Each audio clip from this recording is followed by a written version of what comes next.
예, 오늘 기본소득 운동본부에서 사실 지역 운동본부로는 이제 그러니까 처음 이제 출범식을 하는 날입니다. 지금 코로나로 인해 가지고 상황인 만큼 굉장히 비상 상황이라서 대면으로 진행을 못하고 이렇게 온라인으로 여러분들을 지금 이제 만나고 있는데요.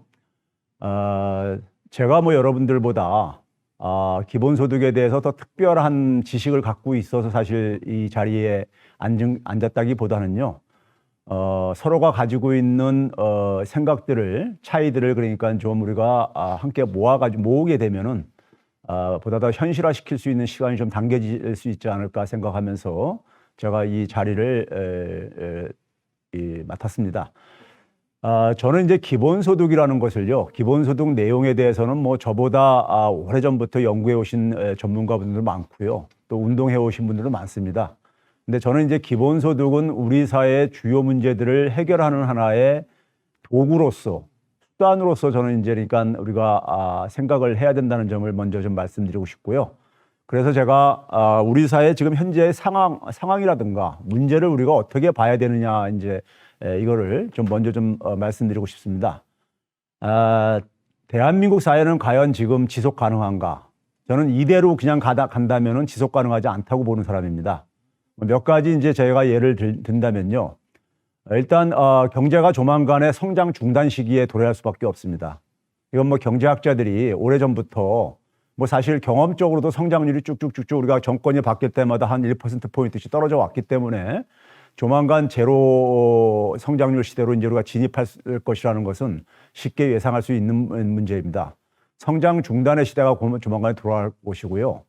거기다가 우리 경제에서 지난 수십 년간 일자리화하고 소득을 그러니까는 그리고 일자리와 소득을 떠맡았었던 대표적인 산업인 제조업의 위기가 지난 한 30년간 진행되어 오고 있습니다.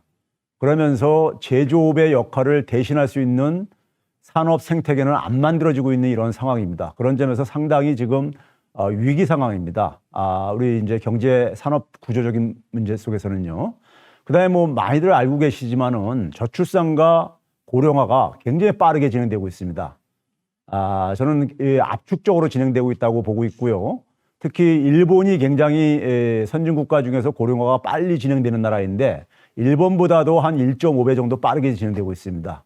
그런 상황 속에서 이 노인 빈곤율도 상당히 우리 사회에 이제 그러니까 우리가 압박을 가하는 하나의 문제이고요. 그 다음에 우리가 경제 규모 10위인 소위 말해서 국제사회에서는 선진국이라고 얘기를 듣고 있는데요. 사실 이번에 우리가 코비드19, 즉 코로나 재난으로 인해 가지고 기후변화 문제에 대해서 우리가 새삼스럽게 우리가 인식을 하기 시작했는데요. 그에 따라서 우리가 그린 뉴딜의 필요성을 많이들 얘기를 하고 있지만은 우리가 그동안에 그러니까 이 그린 뉴딜 문제 혹은 그다음에 기후변화 문제에 대해서는 굉장히 우리가 후진 국가로서 국제사회 속에서 평가를 받고 있습니다. 그 이유도 앞에서 소개한 우리 경제의 이 생태계가 지금 활력을 잃어가는 거하고 밀접하게 관련되어 있습니다. 즉 우리 산업 구조가 굉장히 그 화석연료 에너지 소비를 많이 하는 이런 산업 구조이고요.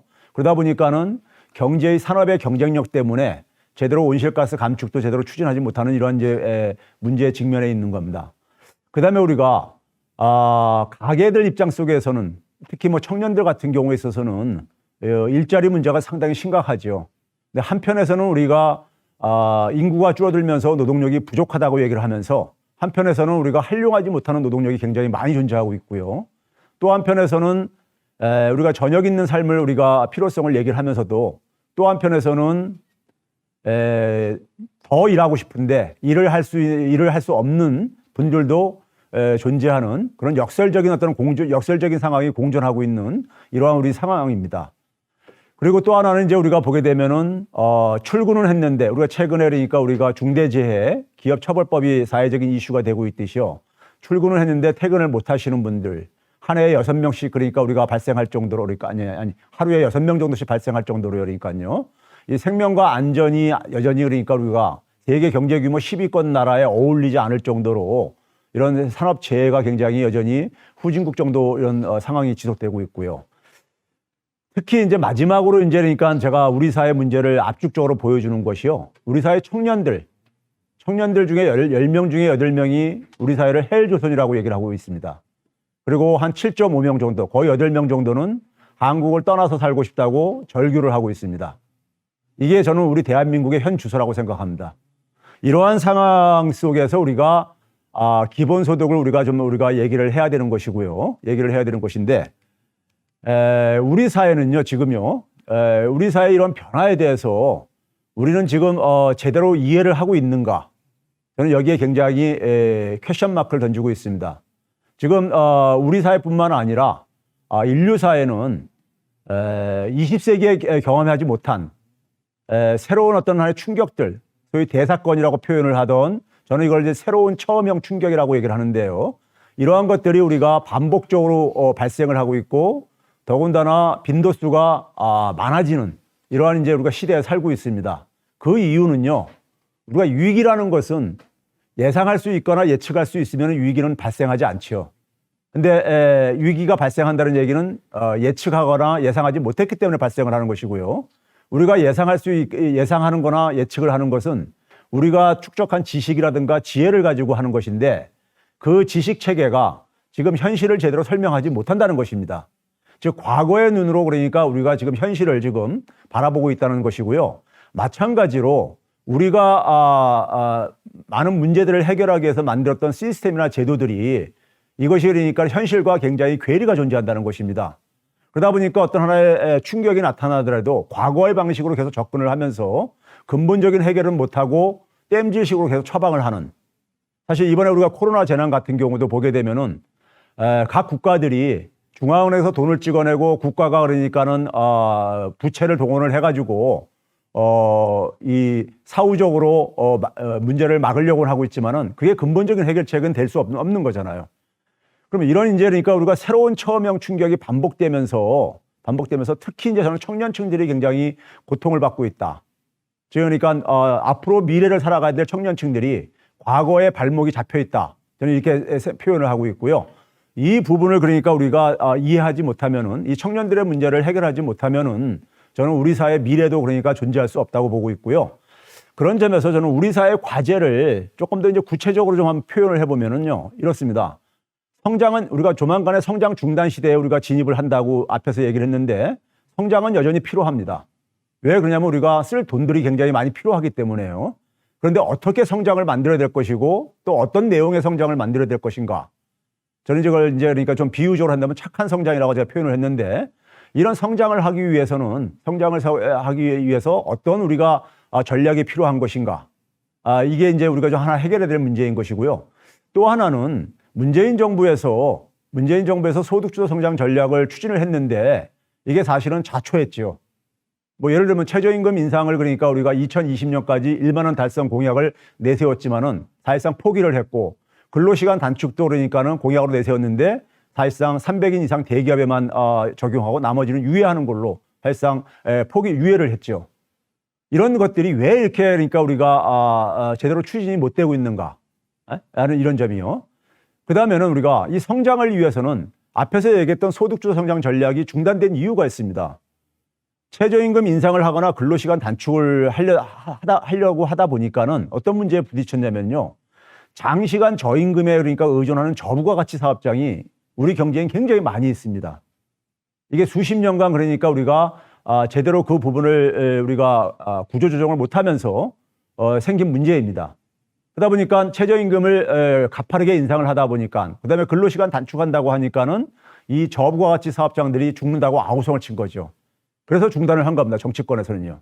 지금 무슨 얘기냐면은 이 저부가 가치 사업장들을 그러니까 우리가 구조조정을 하지 못한다면은 우리 사회 속에서 그러니까 우리가 소위 말해서 저임금 문제를 해결한다거나 아니면 장시간 근로를 해결하는 것이 상당히 힘들다는 얘기입니다.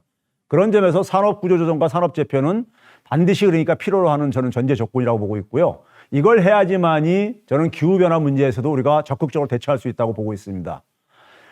그런 점에서 제가 몇 가지 좀 이제 구체적인 상황을 설명드린다면요. 우리 경제는 다른 선진 국가들에 비해서 제조업에 대한 의존도가 굉장히 높습니다.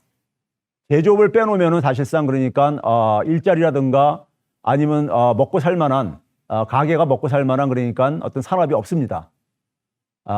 선진 국가는 그나마 서비스가 좀 있는데 우리는 되게 서비스가 저부가 가치 서비스 부분인 자영업 중심으로 이렇게 되어져 있고요. 근데 이 제조업의 위기가 지난 30년간 진행이 됐어요.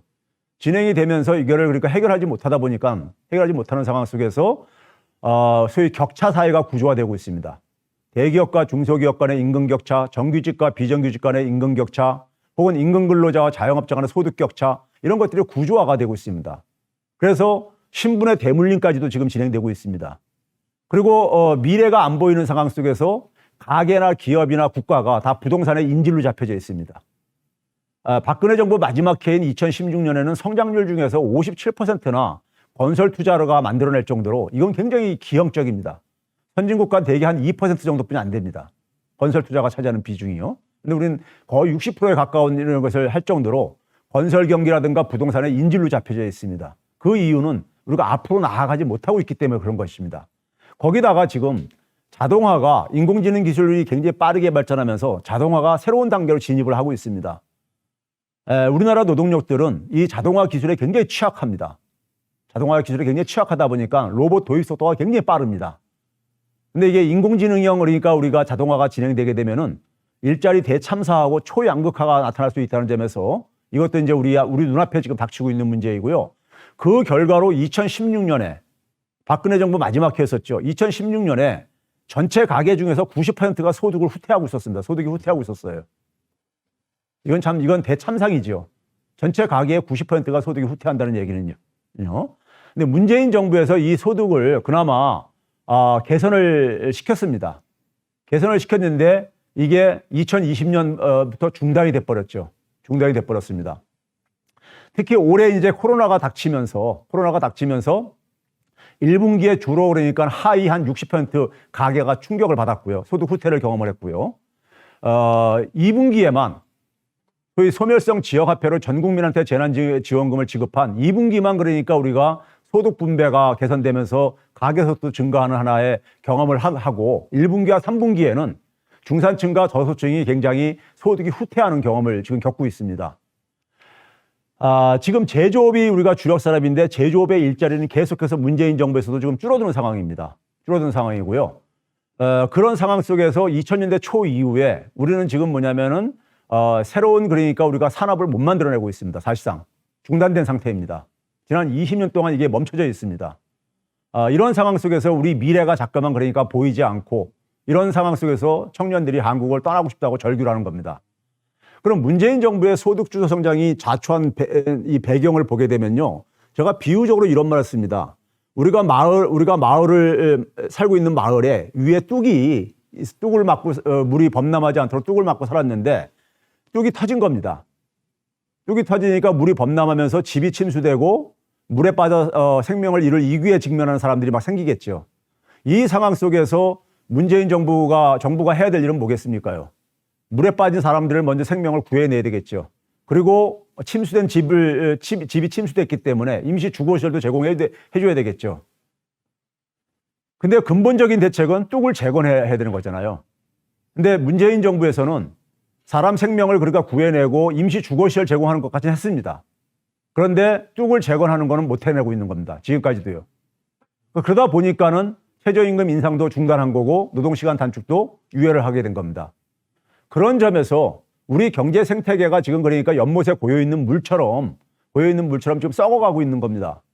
경제 생태계를 대전환시키는 것은 저는 선택이 아니라 대한민국의 저는 숙명이라고 생각합니다. 이건 대한민국의 숙명일 뿐만 아니라 청년들의 우리 자녀들의 우리가 미래와 관련된 문제입니다. 근데 우리가 지금 산업 생태계는 실질적으로 2000년대 이후에 우리가 급변하고 있습니다. 급변하고 있는데 우리는 그걸 제대로 이해를 하지 못하고 있습니다. 못하고 있다 보니까는 제대로 된 그러니까 우리가 미래 성장 동력 산업을 못 만들어내고 있는 겁니다. 새로운 산업을 만들어내려면요. 그 새로운 산업에 대한 정확한 이해가 필요합니다. 제가 그래서 흔히 비유적으로 책한 의사는 필요 없다. 환자한테는. 능력 있는 의사가 필요하다 이런 얘기를 합니다. 산업에 대한 정확한 이해가 없으면요. 산업정책은 구호가 돼버립니다. 그냥 구호가 돼버립니다. 그게 역대 정부에서 2000년대 이후에 2000년대 이후에 계속 반복되어 오는 하나의 현상입니다. 저는 문재인 정부에서도 제가 문재인 정부의 관료들을 자문을 하면서 경험한 걸로 볼 때는 마찬가지입니다. 문재인 정부에서 그러니까 예를 들어서 혁신성장을 김동연 부총리 때 플랫폼 경제 활성화라는 표현을 했었고요. 홍남기 부총리 때 데이터 경제 활성화를 얘기를 했었고 그 똑같은 얘기를 지금은 뭐라고 부르고 있냐면 한국형 뉴딜로 부르고 있습니다. 거기도 이제 그러니까 디지털 뉴딜과 그린 뉴딜로 돼 있죠. 디지털 뉴딜이 똑같은 얘기입니다. 그런데 여전히 그러니까는 그 부분에 대해서 이해를 제대로 못하고 있습니다. 그래서 박근혜 정부 때 창조경제 육성처럼 똑같은 그러니까 운명에 처할 가능성이 저는 높다고 보는 사람입니다. 그래서 이건 굉장히 심각한 문제입니다. 자원과 그러니까 시간은 굉장히 많이 투입을 하고 있는데 실적이 안 나오고 있다는 점에서요. 그러면 이 지금 변화를 이해하려면은 산업 생태계의 변화를 우리가 이해를 해야 되는데요. 지금 산업 생태계는 근본적으로 변화하고 있습니다. 산업 생태계가 과거에 우리가 제조업 생태계에서 소위 말해서 그러니까 디지털 생태계로 변화하고 있는데 이 두 생태계는 전혀 다른 원리에 의해서 작동되고 있습니다. 전혀 다른 원리에 의해서 작동되고 있는데 이거를 그러니까 우리가 과거의 눈으로 가지고 과거의 경험을 가지고 계속 접근을 하다 보니까는 제대로 만들지도 못하고 적응도 못하고 있는 겁니다. 못하고 있는 건데요. 시간 관계상 이 얘기는 제가 그동안에 많이 했던 얘기들인데 디지털 생태계는 기본적으로 과거와 달리요. 개방, 공유, 협력 이런 것들이 이제 핵심이 되는 이제 이 원리가 핵심이 되는 하나의 생태계입니다. 생태계인데 이 새로운 경제 생태계를 만들기 위해서는 우리가 흔히 말해서 제가 한 가지만 비유를 한다면요. 이런 얘기입니다. 지금 우리가 새로운 산업 생태계, 경제 생태계들의 특성을 보게 되면요. 데이터 혁명을 얘기를 하고 있고 우리가 데이터 혁명을 얘기하고 인공지능 기술 혁명을 얘기를 하고 있죠. 그럼 지금 우리가 새로운 일자리하고 소득을 만들어내려면 뭐가 필요하냐면요. 데이터를 이용을 해가지고 활용을 해가지고 새로운 그러니까 우리가 가치를 그러니까 찾아내야 되는 겁니다. 찾아내는 능력이 필요한 것이고요. 그 새로운 가치를 찾아낸 다음에 그걸 또 해결을 할 수 있는 능력이 필요로 하는 겁니다. 그걸 흔히 그러니까는 전문가들은 4C 역량이라고 얘기를 합니다. 창의성 할 때 크리에이티비티, 그다음에 비판적 사고할 때 크리티컬 싱킹, 그다음에 다른 사람들과 연결을 통해서 해결을 해야 되기 때문에 커뮤니케이션 할 때 소통할 때 C 하고요. 그다음에 마지막으로 코어퍼레이션, 협력할 때 C를 얘기를 합니다. 이 네 개의 역량이 필요하다고 흔히 얘기를 하고 글로벌 기업들도 이러한 역량을 가진 인재들을 찾고 있습니다. 찾고 있는데 자, 우리 경제는 지금 이거 데이터를 만들어내기 위한 플랫폼 사업 모델조차도 지금 그러니까 제대로 못 만들어내고 있는 상황입니다. 그러니까 우리는 상당히 지난 20년 동안에 지체된 상황을 하루빨리 단축적으로 하면서 선진국가들이 지금 그러니까는 정체되어 있는 부분을 빨리 그러니까 우리가 선도 경제로 그러니까 우리가 앞서가야 되는 이런 이중 과제를 갖고 있는 겁니다. 이런 과제를 해결하기 위해서는 제가 이건 준비한 자료들이니까 넘어가고요. 이런 문제들을 해결하기 위해서는 우리가 결국은 우리가 지금 경제 생태계가 근본적으로 변화하고 있다는 것을 우리가 이해가 전제가 돼야 되는 것이고요. 이 이해라는 걸 뭘 의미하냐면요. 과거 우리가 농업 생태계에서 우리가 제조업 생태계로 바뀔 때 그걸 연상하면 됩니다. 우리가 조선시대 살면서 조선시대에 그러니까 우리가 교육 방식, 조선시대의 시스템이나 제도를 가지고 산업화를 만들어낸다는 것은 불가능하다는 걸 우리가 쉽게 이해가 하잖아요. 마찬가지입니다.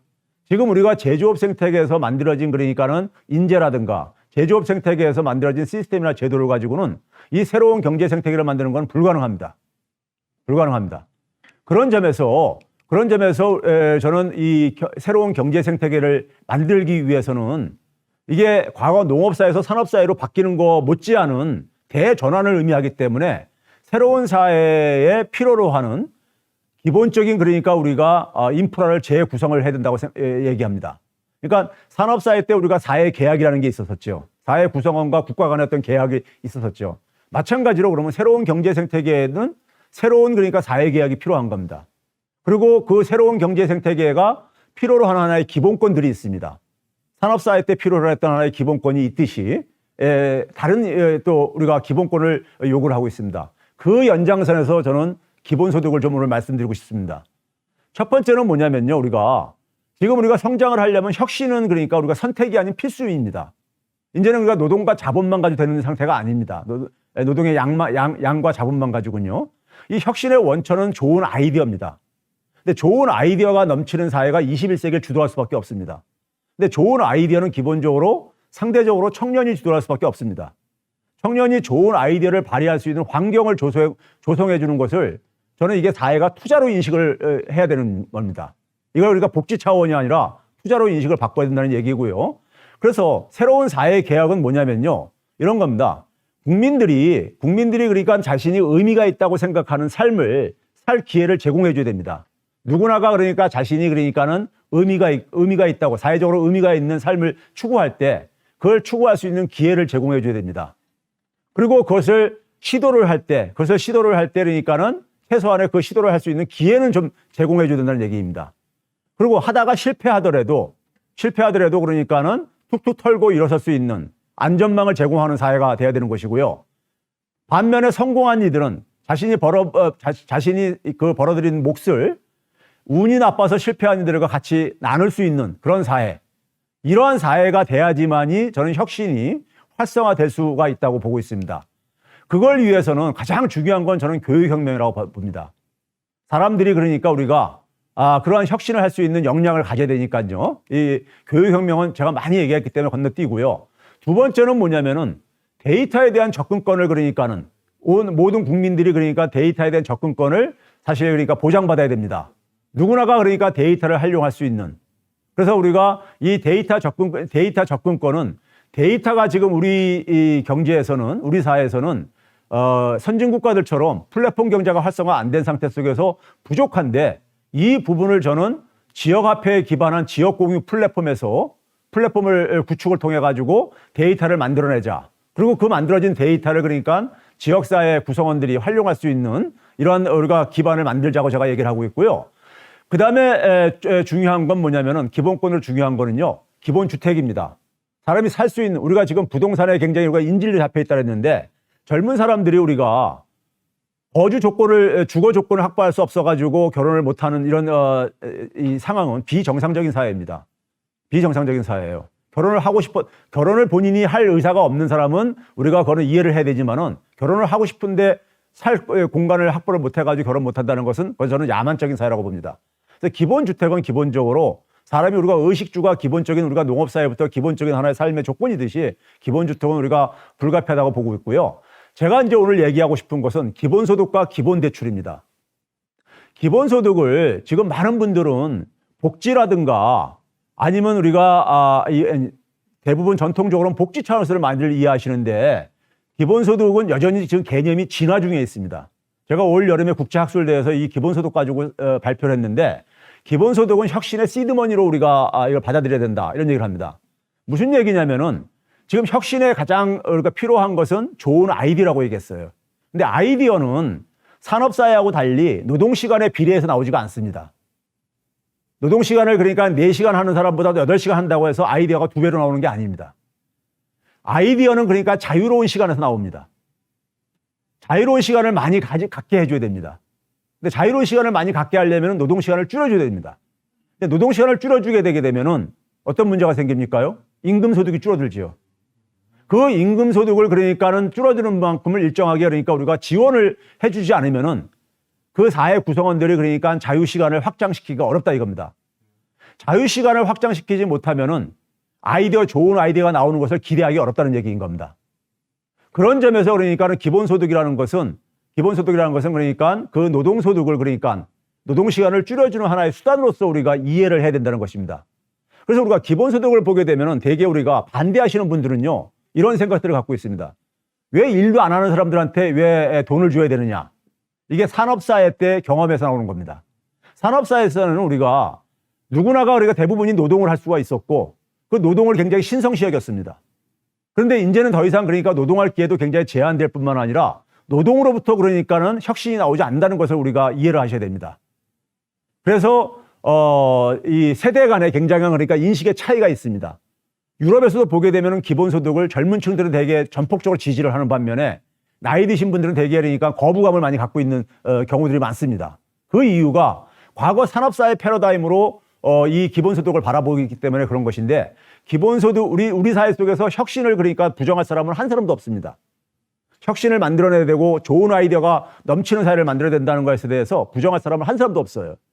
그런데 그 좋은 아이디어가 넘치는 사회를 만들기 위해서 우리 사회가 거기에 대해서 얼마나 그러니까 투자를 하고 지원을 하고 있는가, 이걸 한번 우리가 생각을 해봐야 됩니다. 그걸 생각해 볼 때 기본소득은 저는 이 혁신을 위한 우리가 사회적인 투자로 우리가 생각을 해야 된다고 얘기를 하는 것이고요. 또 하나가 기본 대출입니다. 기본 대출이에요. 우리가 금융은 가장 기울어진 운동장인데 경기도 이재명 지사가 사실은 이것을 공론화시켰죠. 기본 대출 문제를요. 사실 우리가 금융의 접근권에 있어서 그러니까 우리가 보다 더 이제 우리가 보편적인 기회를 좀 주자는 이런 취지가 아니겠습니까요? 그러니까 예를 들어서 1,000만 원을 이재명 지사가 얘기하는 건 이런 얘기입니다. 1,000만 원 정도를 그러니까 대부업체에서 이용할 수 있는 금액이 한 1,000만 원 정도까지가 가능하기 때문에 한 1,000만 원 정도를 그러니까 신용등급 1등급자들이 이용할 수 있는 금리로 그러니까 이용할 수 있게 해주자. 그러면 예를 들어서 한 2% 됩니다. 신용등급 1등급이요. 그럼 1년에 이자가 한 20만 원 정도뿐이 안 됩니다. 20만 원 정도 갚는 거는 부담이 안 됩니다. 1년에 20만 원 정도 이자 갚는 것은요. 그러면 그 1,000만 원 정도라면은 새로운 그러니까 자기가 그러니까 창업을 하고 싶은 젊은이들이 5명만 모여도 한 5천만 원이 만들어지게 됩니다. 그럼 창업에 소위 말해서 종잣돈을 마련할 수 있는 겁니다. 즉 우리 사회가 지금 그러니까 저는 온 에너지를 집중해야 될 것이 뭐냐? 청년들이 그러니까는 새로운 창업을 할 수 있고 청년들이 새로운 우리가 좋은 아이디어를 그러니까는 발휘할 수 있는 환경을 만들어주지 않는 이상에는 저는 우리 사회의 미래는 단언코 없다고 봅니다. 대한민국의 미래는 저는 지속이 불가능하다고 보는 사람입니다. 대한민국의 미래와 청년의 미래를 만들기 위해서는 최소한 청년에 대해서 기본소득과 기본대출은 저는 이거는 사회적인 투자고 기성세대가 최소한의 청년들에게 우리가 제공해 줄 저는 기회라고 생각을 합니다. 그거 없으면 우리 자녀들은 그러니까는 사실 대한민국에 살고 싶지 않아 할 겁니다. 그래서 굉장히 중요한 문제이고요. 그 다음에 이제 기타 문제로서 우리가 일자리 국가 보장제.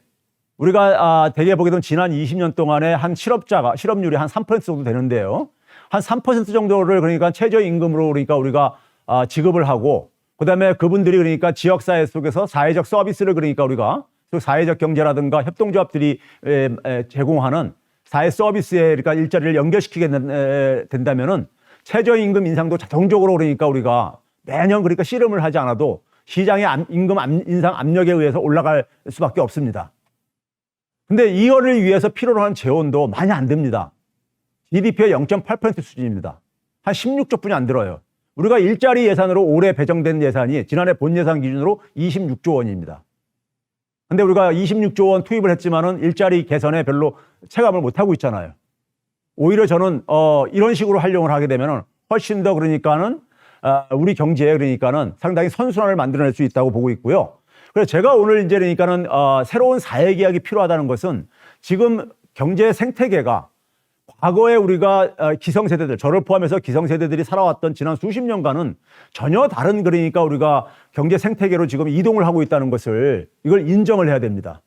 그 인정하는 속에서 새로운 경제 생태계로 우리가 순조롭고 가능한 빠르게 이행을 하려면은 결국은 청년 세대들, 우리가 흔히 80년대 이후 세대들을 가지고 우리가 모바일 세대니 혹은 디지털 원주민이 이런 얘기들을 하고 그러는데요. 이 세대들한테 우리가 기대를 할 수밖에 없습니다. 연령적으로요. 이 세대들은 태어날 때부터 디지털이 굉장히 친숙한 세대들이기 때문에 이 세대들한테 기대할 수밖에 없고, 그래서 이들한테 그러니까는 사실 우리는 국가가, 사회가 투자를 해줘야 되는 겁니다.